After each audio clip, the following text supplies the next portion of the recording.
Alay. Yan, sa Revelation chapter 6 verse 9, at nang buksan niya ang ikalawang tapat, ay nakita ko sa ilalim ng dambana ang mga kaluluwa na pinatay dahil sa salita ng Diyos at dahil sa katotoong sumasa kanila. At sa 10, at sila'y sumigaw ng tinig na malakas at nagsasabi, hanggang kailan o Panginoong Diyos, Panginoong banal na totoo, hindi mo hahapulan at ipaghiganti ang aming mga dugo sa mga nananahan sa ibabaw ng lupa. So pinapakita po niya doon sa dalawang verse na yan na wala pa yung judgment, meron tayong mga memories na maaalala. Meron tayong mga ginawa dito sa lupa na madadala natin. Pero in the new heaven and earth, no more painful memories, former things forgotten. So pinapakita po naman doon sa new heaven and earth, wala nang paghihirap, wala nang kumbaga parang yung mga yung nautangan ko at saka yung nautang sa akin, hindi pa nagbabayad. So wala na yun, wala na.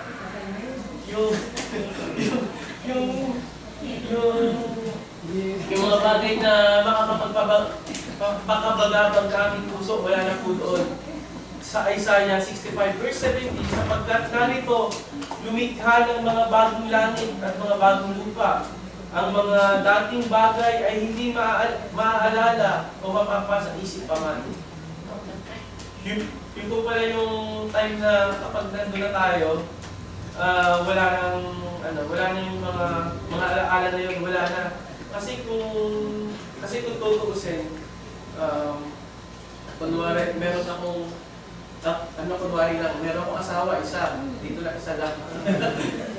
Tapos kunwari namatay, tapos meron naman, meron gano'n sa Bible na pwede na semi pa nga yun eh. Eh paano yun kapag napunta na sila sa langit, di ba? Para magkakaroon pa sila ng kung ang mga alaala na yun ay magre-retain pa rin. So after judgment, sa heaven, sa bagong heaven and earth, lahat ay wala na. Ito sa Revelation chapter 21 verse 14, He will wipe away every tears from their eyes. There will be no more death, sadness, crying, and pain. All the old ways are gone. The one who was sitting on the throne said, "Look, I am making everything new." Then he said, "Write this because these words are true and can be trusted." So pinapakita ko dyan na doon nga lahat, kumbaga lahat nire-refresh na lahat. Meron na tayong panibagong buhay doon. Yun po yung last na po. For his sake, in the time of the favor, I heard you, and in the day of salvation, I help you. I tell you now, this is the time of God's favor. Now is the day of salvation. Huwag din natin sa mga buhay, sa mga gumagalaw, kahit masakit ng tuhod, kahit may problema. Ngayon yung panahon, ngayon yung time. Huwag din natin hintayin yung pagkakataon na tayo ay gumatay. Kasi wala nang chance buhay sa mga previous life. Wala nang chance sa mga namatay. Kasi yun na yung final talaga. Wala nang itong So Jeremiah, yung po sa Jeremiah chapter 12 verse 10, remind us that greatest tragedy is not the physical death, but spiritual separation from God. It is not the end of life that should break our heart. Today, let us not waste our tears on what has passed, but cry out to God for those who are spiritually exiled, those who are still alive yet far from Him. So yun yung importante talaga, yung mga mahal natin sa buhay na malayo sa Panginoon. Yun yung ating pagtuunan ng pansin. Kasi yung mga unang namatay na, kasi wala na. Nasa Panginoong Diyos na lang ang ang pagpapasya sa kanilang judgment.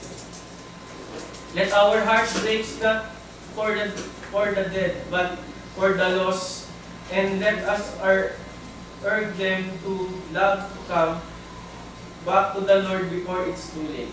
Huwag nating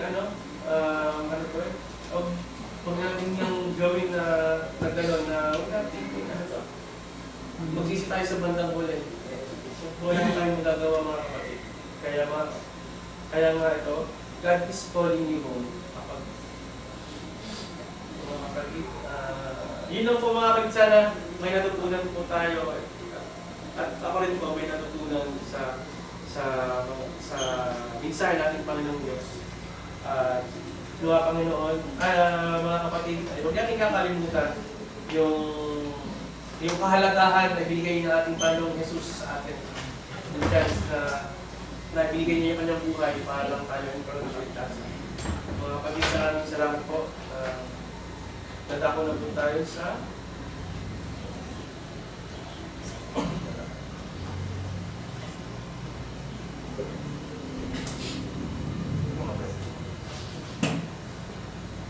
sentro ng ating pananambahan. Maraming salamat.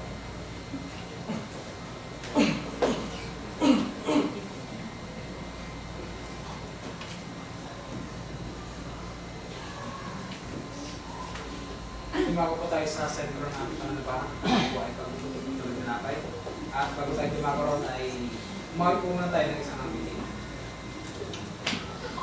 Break out the bread of life. Ready? Sing. Break the bread of life, give yours to me. As thou didst break the loaves beside the sea, bring the sacred place. I seek thee, Lord, my spirit thirsts for thee, holy in word. Bless thou the truth, me, Lord, to me. As thou didst bless the bread, my God,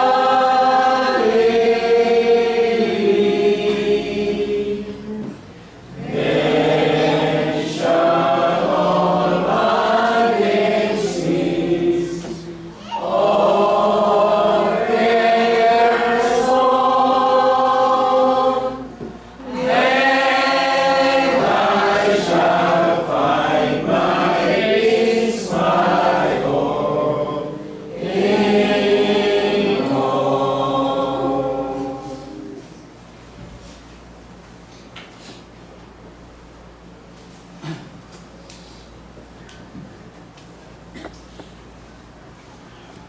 Magandang umaga po sa inyo lahat. Salamat po sa alan salita tungkol po sa Bible study kay Brother Joy at kay Brother Jobert po para po sa sermon.